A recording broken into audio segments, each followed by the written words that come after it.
Hi, everybody. This is Deanna Kosaraju with Global Tech Women. We are on the last session of the 2015 Voices Conference, where we have been celebrating the accomplishments and the amazing abilities of women in technology around the world this last week, celebrating International Women's Day. And I hope you've really enjoyed these sessions. Of course, we've saved a very special session, one that I'm very interested in discussing, and that is the phases of transition.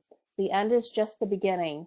We in technology, we as women in technology are often put in positions of transition. And often those times can be challenging, they can be difficult, and they definitely can be chaotic. And so I'm hoping that this conversation that we have will help us in understanding the phases of transition and how we can not only adapt to them, but also thrive through them. And so this will be an excellent conversation. I would like to introduce Bertita Graebner. She is an author, a conversationalist, a listener, and an amazing thought leader, I think, in spaces such as this. And I am looking forward to this exchange. A couple of things you need to know. We have a chat window over here on the right-hand side. If you have any questions, please feel free to post them here. We will do our best to answer any questions you might have.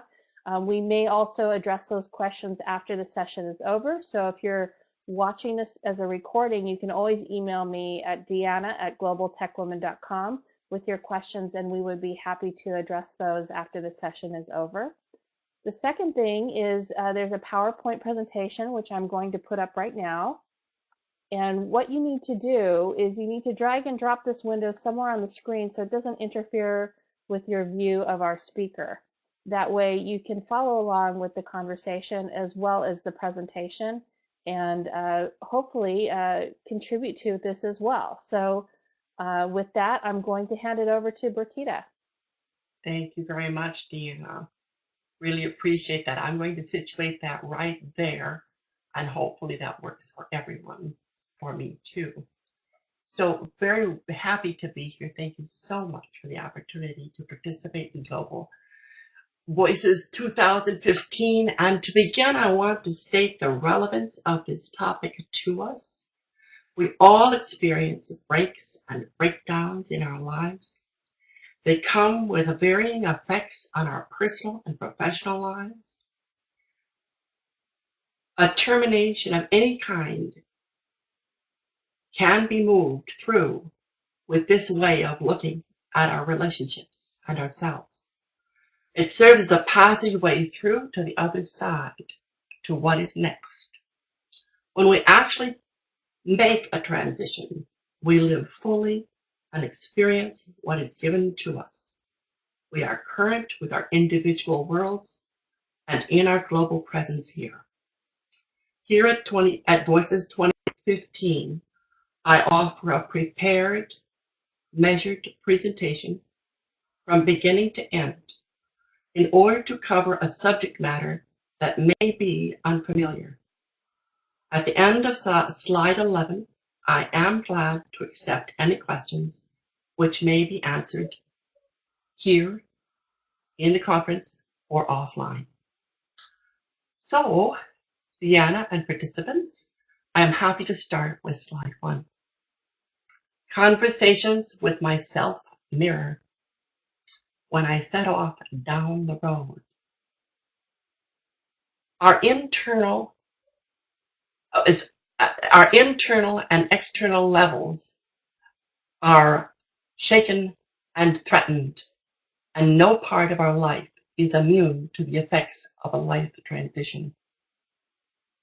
My personal vision and self-reflection in life is experiencing a distortion. As I stand before my self-mirror, I no longer recognize and understand what I see. I no longer recognize myself there. The reason to engage in my transition process is to guide and ease myself into what is next. A few words about the discoverer of this particular process.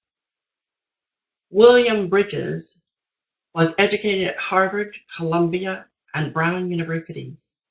He was a professor of American literature at Mills College, Oakland, California, until 1974. At that time, he began a series of profound life changes, partially chronicled in his book, The Way of Transition, published in 2000, which culminated in his second career as a transition management consultant. His professional seminars, launched in 1988, are the result of his discernment and discovery of the transition process in the course of his own self-renewal. Transition, he says, is a psychological process that allows adaptation to change. Slide 2.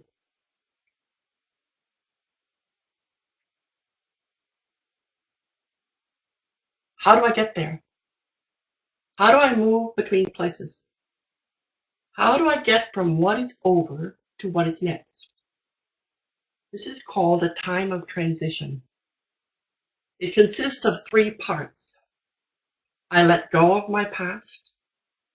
I have a neutral zone for incubating my future.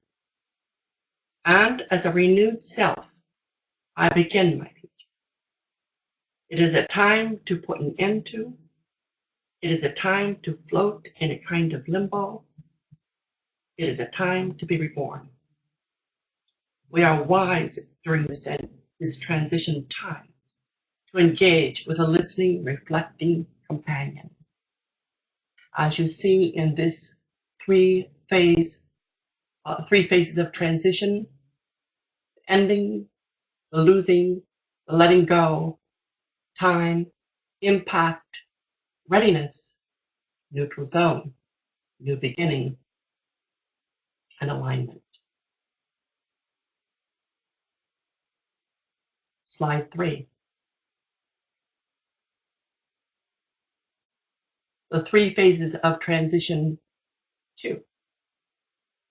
This transition structure offers me a context and framework within which to explore and investigate my individual life story. It is I that am unique in this unfolding process.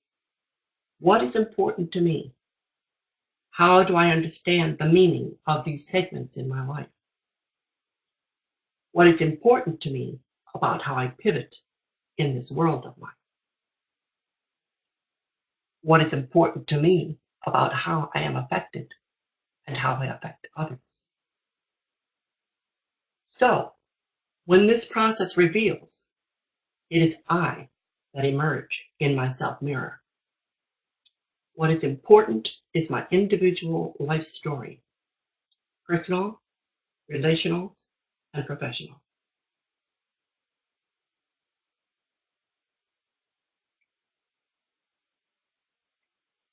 Slide 4. To make an end is to make a beginning. The end is where we start from. We start at the end. That is where we begin. Together, today, we are looking at the ending, the beginning segment of the transition process. The process is well known. There are 5 parts in this phase of the model: disengagement, dismantling, disidentification, disengagement, and disorientation. This is an overview that outlines the territory in each. Slide 5.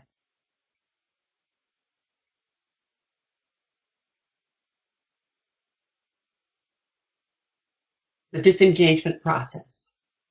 It can announce as a sudden burst, it's over, or a dawning consciousness. The times they are changing, and something's got to give. My connection to my previous world is now broken. The disengagement may be sudden or a gradual awakening. However, something is over, and I know it. I may experience the emotions of denial, shock, fear, anger, anxiety, frustration, confusion, what is sometimes called stress. And then, too, I may experience the emergence of an ambivalence towards what I have just discovered. What is no longer. Fear, uncertainty, doubt, or FUD, for short, may become my companions. Then, too, many a row, argument, or quarrel may break out. A kind of havoc may descend upon my life. I may find resistance, anxiety, uncertainty, or row is now my friend. What do I leave behind? What do I carry with me? What do I want? What is possible? What can I make possible? These are the questions I must address.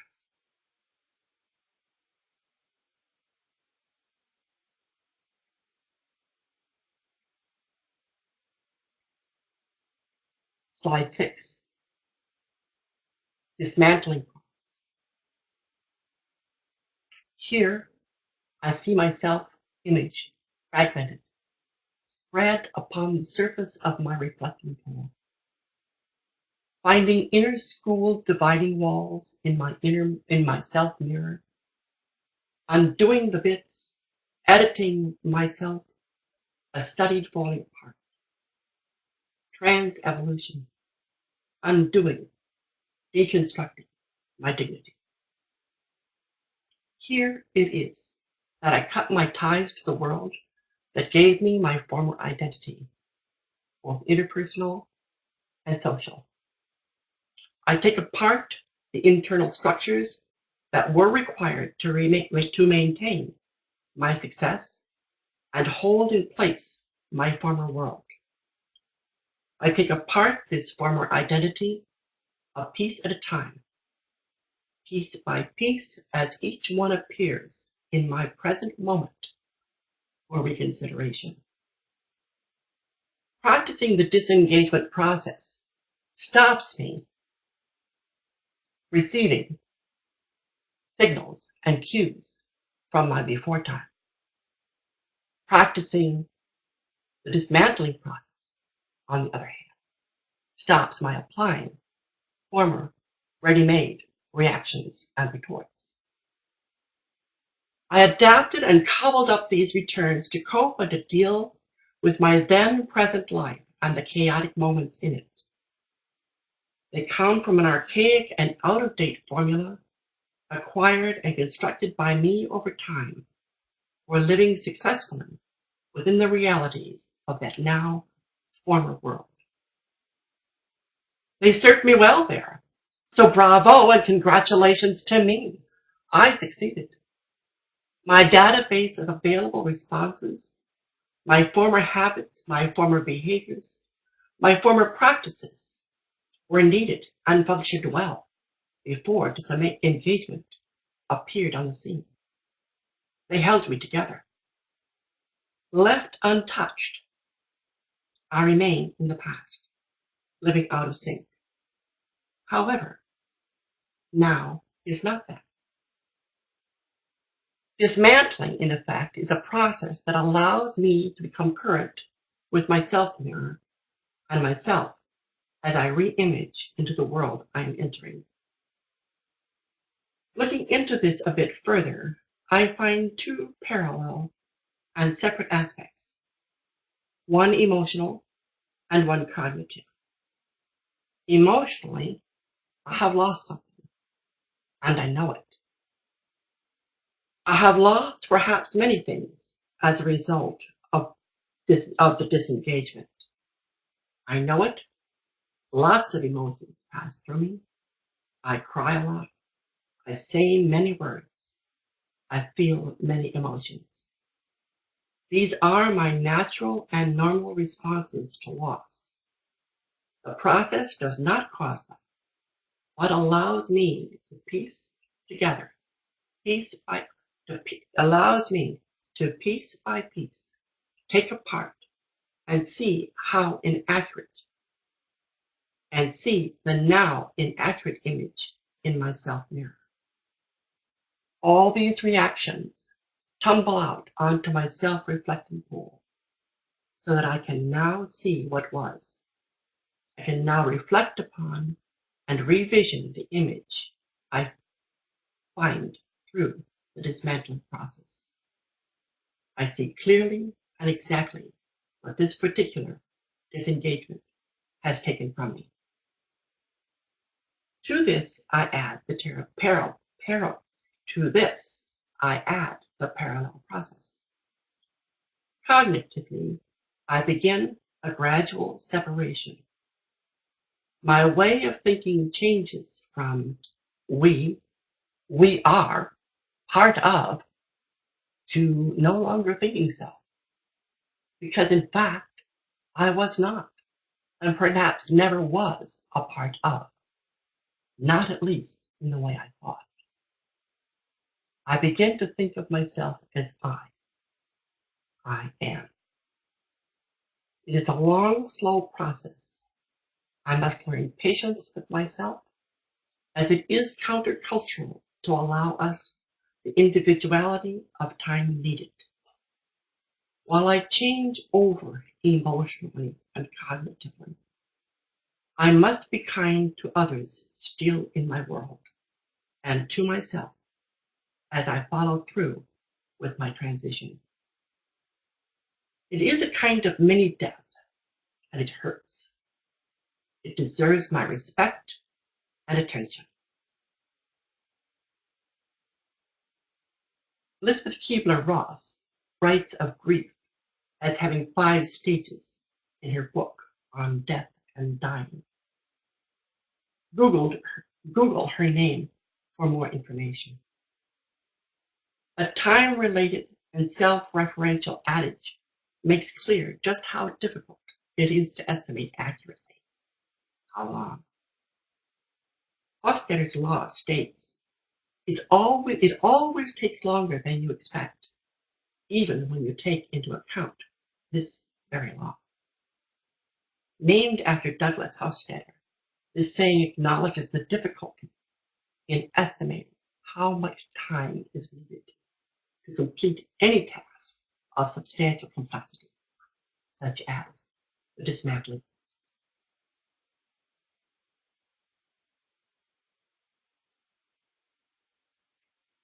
Slide 7.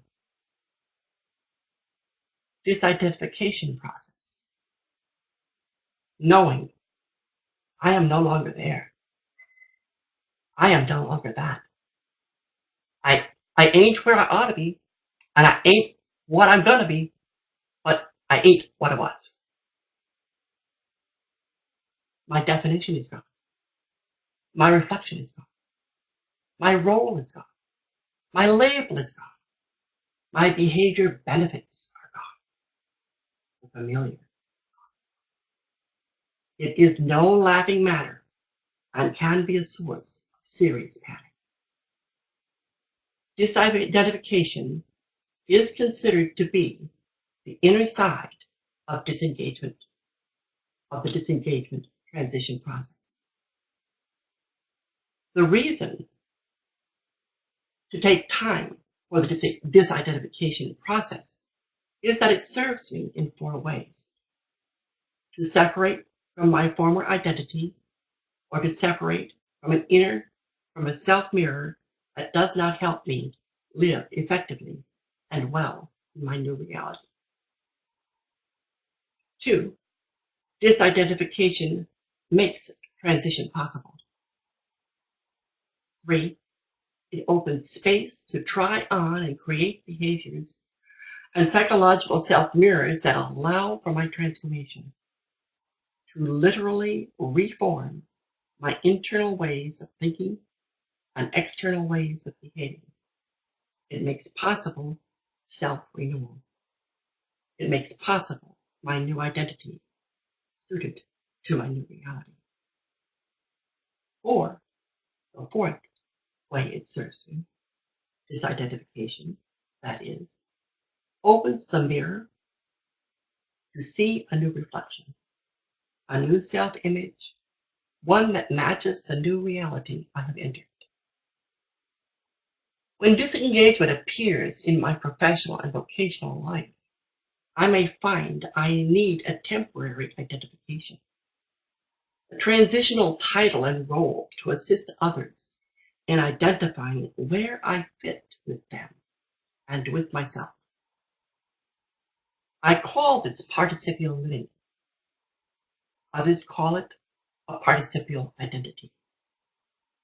In other words, to every descriptor I use, I add ing. The ing states the action of the verb and serves as an adjective to my I am. During my transition process, I may say, I am lecturing,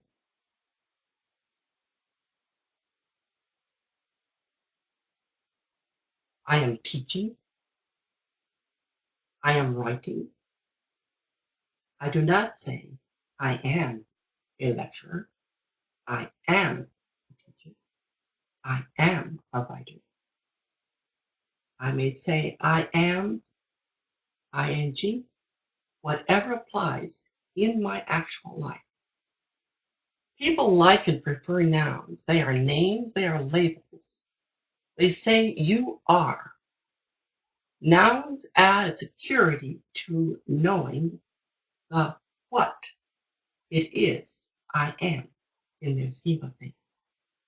There are no ifs, ands, or buts about it. I am understood by whatever noun is placed after the statement I am. Nouns allow me to keep it short and sweet. The KISS approach.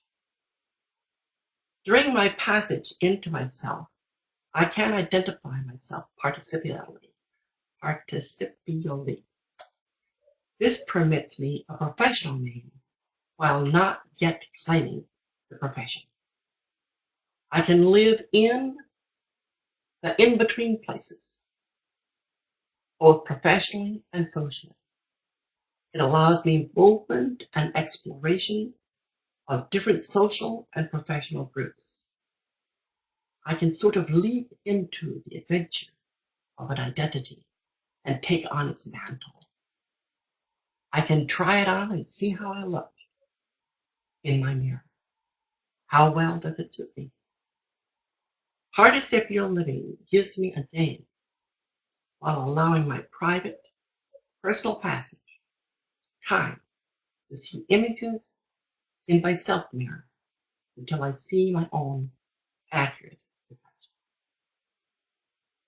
Slide 8.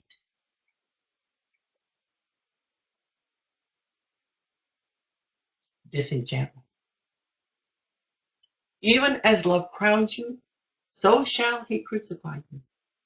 Even as he is for your growth, so he is for your pruning. The prophet. Color of your prophet. Snip, sky, shear, shape.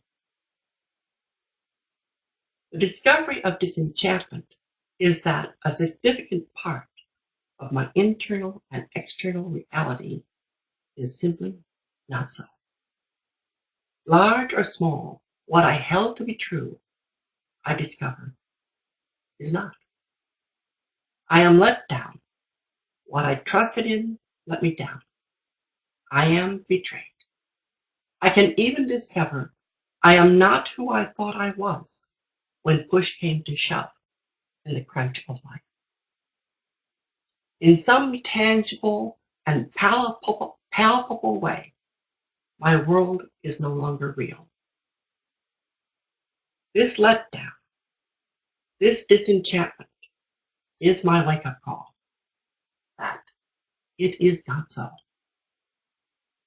This comes to each of us who has the courage to trust and believe. People let us down. I let myself down. I have daily disenchantments, some larger, some smaller. It is a lifetime recurrent experience. As with former identities, former realities, and former connections, what was must be cleared from thought behaviors, and action behavior. There still lingers a sense of the way it should be, the way it ought to be. There remains a sense of rightness that is no longer. The internal image in my mind's eye lingers.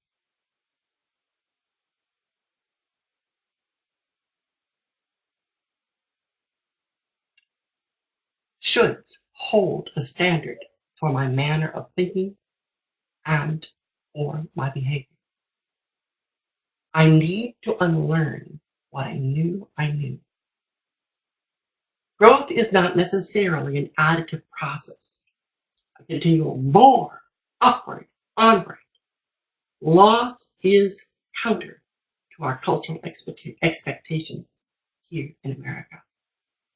The expectation is ever for more. That is not so is counted as abnormal or an inversion to the natural order of life. And end usually denotes what's next. It does not denote loss. This is a heavy blow.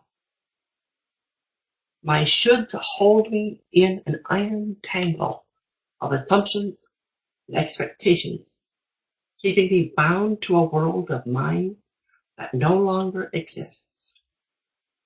I must snip away at my beliefs and expectations and assumptions. To shape and form well is not easy. It is difficult to skive, to thin and shear the edges of my beliefs and assumptions. My reality needs to not nurture growth that saps my strength and leaves me misshapen. Some find the very first task of transition is that of unlearning.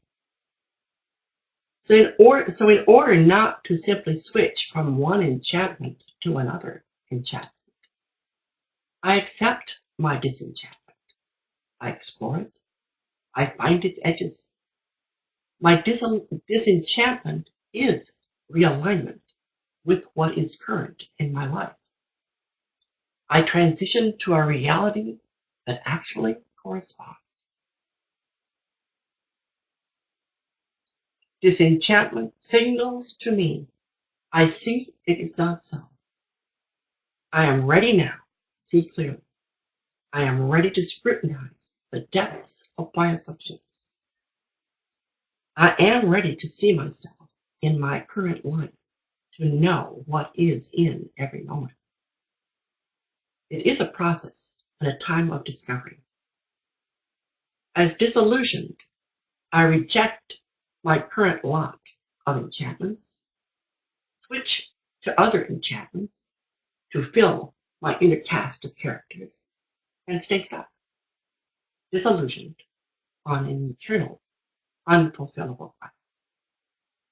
This choice keeps me in unreality and often bitter. As disenchanted, I scan my internal image, I survey what is not, I spot the fit of what is, and I set my sights on my future.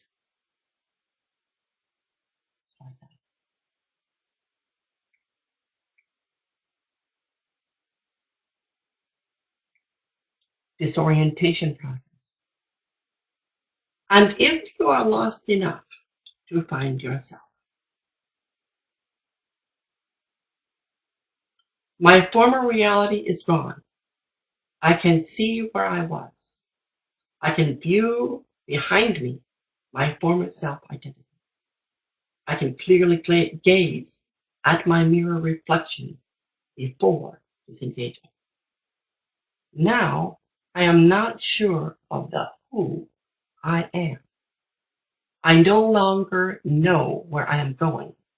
and my future no longer has an orientation. My interest in former plans and goals wane. Disorientation is neither comfortable nor enjoyable. It is not something I seek. But there it is. I am disengaged, and the process of transition is available to me. The process is the way through. It is the way. I bear with it. I endure. I go through it. I do not deny the very real painfulness of my transition, nor do I attempt to weaken and vitiate the force of it. The disorientation process holds much personal meaning. However, it is not fun. It can be a very threatening time to the necessary arrangements of daily life. I am confused. Former, ordinary delights acquire emptiness. What was important no longer seems so. My sense of space and time also disorient. My familiar ways of structuring time are gone. My time is empty. I have time on my hands, so to speak. I may resist my transition process for this very reason. I am afraid of void and emptiness. Before I can change, I must pass through a time of not knowing, a time of nothing, a time of emptiness. I am afraid. This is quite normal. Stepping into the unknown and out onto nothing is scary. The reason many choose not to do so, or not to do that, the reason many choose not to do that is just that. It is scary. The problem is not that I can't look for a new job, a new relationship, or let slip a former identity or former reality. It is that I do not want to face my fears, adversities, and other snares of enchantment. I may stay. I stay. It is that I do not face my fears, adversities, and other snares of enchantment. I stay in a caught-upness. I do not want death. I do not want abandonment, many or otherwise. However, for an actual transition, for my transition to occur, there must be a kind of death. There must be a kind of abandonment. I must face these realities along with my accompanying fears if I want my life to be more than a series of lateral moves scuttling sideways through life. I can change geographically. I can change relationships. I can change jobs. However, if I am merely switching out and over from one to another, I have done nothing. I quickly find that I am where I was. So much the change, so much the same. Change is situational. Transition is psychological. The end is the beginning. It is always the beginning of an unfolding into what is to come next. A sudden, it is over, is my announcement.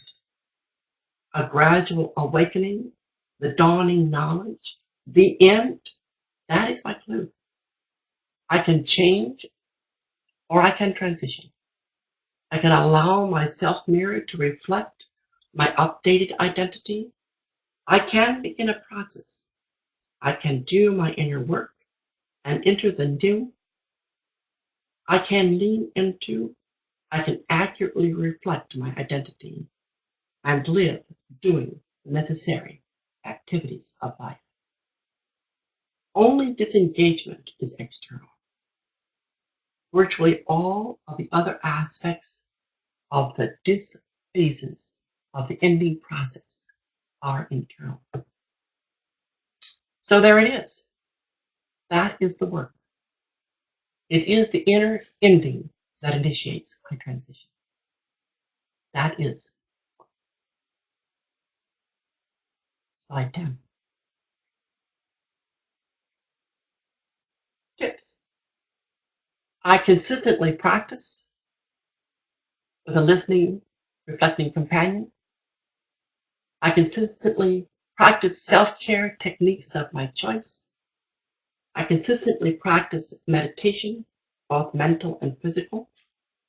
I consistently practice syncing my inner rhythms with external cycles.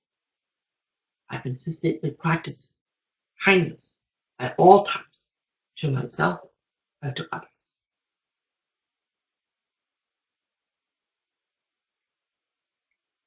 Slide 11. Thank you for your presence here today. I am available for further conversations. Bertita Graebner.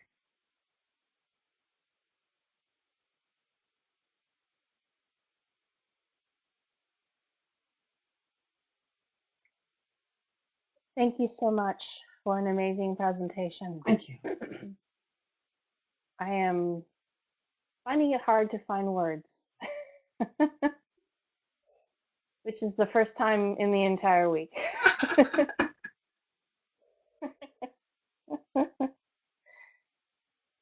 I think you've given us quite a gift that I hope that our community will take and listen to and apply it as they go through the transitions in their own lives.